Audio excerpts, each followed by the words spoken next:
Bonjour à tous, amis du SADIF, parents informés et parents désenfantés. Aujourd'hui, je vais vous parler du volontarisme de l'État planificateur qui met en chiffres nos vies, plus particulièrement dans la planification des placements d'enfants. Ces mesures anticipent d'autres mesures, tout aussi sanitaires, mises en place l'année suivante.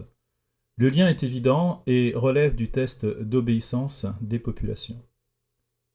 Le projet que j'évoque ici s'appelle, entre guillemets, Stratégie nationale de protection de l'enfant. Ce projet a été lancé en 2019 et met en observation les 1000 premiers jours de l'enfant. Le premier plan de ce projet, qui a été mené de 2019 à 2022, explique par ses 11 premiers objectifs, juste avant la crise sanitaire donc, les moyens à développer pour placer les familles sous surveillance, et d'abord les familles modestes, ce qui a donné lieu à des contrats entre 40 conseils départementaux, l'État et les ARS, avec financement à la clé.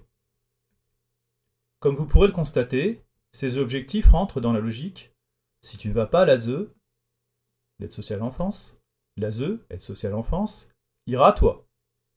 Le premier objectif consiste à, entre guillemets, atteindre un taux de couverture par le service de protection maternelle et infantile, PMI, d'au moins 20% des entretiens prénataux précoces. Fermez les guillemets. Mais en quoi consistent ces entretiens prénataux ? Tout simplement à rencontrer des mamans enceintes pour évaluer leur capacité à s'occuper de leur enfant à naître. En réalité, 29% des grossesses donnent déjà lieu à des entretiens prénataux. Mais la majeure partie de ces entretiens ont lieu avec le médecin référent et pas avec les PMI, qui n'en assurent que 9%. Or, passer de 9% à 20% des entretiens prénataux en PMI suppose de viser plus d'un doublement des familles modestes concernées. Ceci devrait permettre un repérage des parents dont les enfants pourraient être retirés dès la naissance, ou entrer dans un dispositif de suivi contestant l'aptitude à la parentalité à partir d'informations préoccupantes anténatales. C'est à partir de ce repérage qu'est conçu le troisième objectif, qui est, entre guillemets, le doublement au niveau national du nombre de visites à domicile, pré- et postnatales réalisées par des sages-femmes de PMI en faveur des familles vulnérables. Je ferme les guillemets. On peut effectivement bien considérer que ces familles dites vulnérables sont celles qui ont fait l'objet d'un repérage prénatal, ce qui confirme la volonté de doubler le nombre de mesures qui en résulteront, notamment à partir de la transmission d'informations préoccupantes postnatales. Le doublement des mesures ASE pour les familles repérées dès avant la naissance n'est cependant pas suffisant. Là encore, des objectifs quantitatifs sont fixés pour l'extension des interventions des sociaux, avec à la clé personnel supplémentaire, budget et infrastructures financés aux frais des contribuables.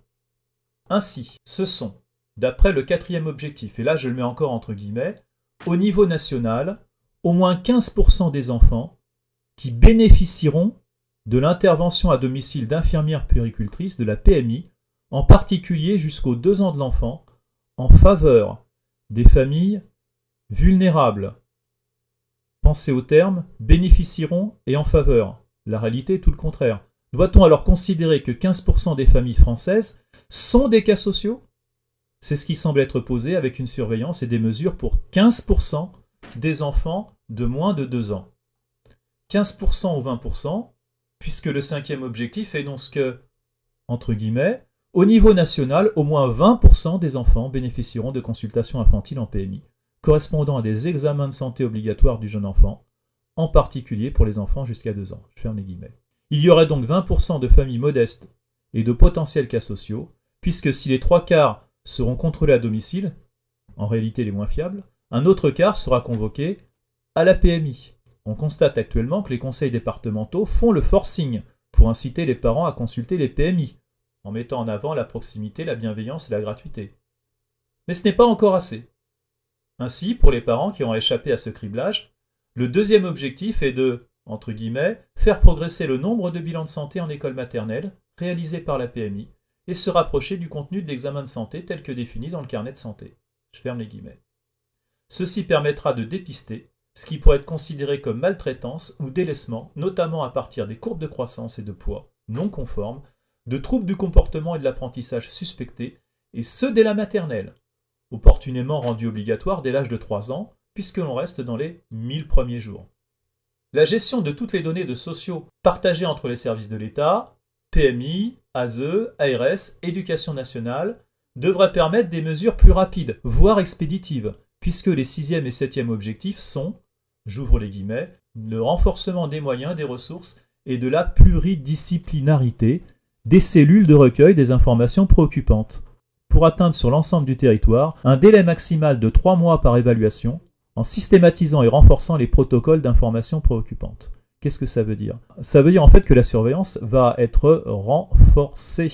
Et que pour qu'elle soit renforcée, il y aura un renforcement des moyens, ce qui va parler à l'oreille des sociaux qui ne cessent effectivement de se manifester pour obtenir plus de moyens. Les autres objectifs obligatoires peuvent relever de vœux pieux, comme ce 8e objectif qui parle de, entre guillemets, systématiser un volet maîtrise des risques dans les schémas départementaux de protection de l'enfance, incluant un plan de contrôle des établissements et services. On y mettra ce qu'on voudra, sachant qu'à moins d'envoyer une équipe de télévision, les services de contrôle ne feront pas de zèle et les sociaux prétendront que l'on salit leur profession de sociaux en disant qu'il se passe quelque chose dans leur service. Donc ça passe, c'est pour dire effectivement que les services sociaux ne sont pas au-dessus des lois et des bonnes pratiques. En réalité, c'est un vœu pieux, hein, on a bien compris. Le 9e objectif engage à, j'ouvre les guillemets, garantir l'accompagnement de tous les enfants protégés en situation de handicap. Je ferme les guillemets.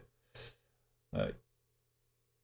Là aussi, on peut penser que c'est une garantie, c'est aussi un vœu pieux, c'est même comique lorsque l'on sait qu'en France, en matière d'accompagnement, eh bien, on place des enfants autistes. En situation de handicap, ces enfants autistes sont véritablement mieux dans leur famille.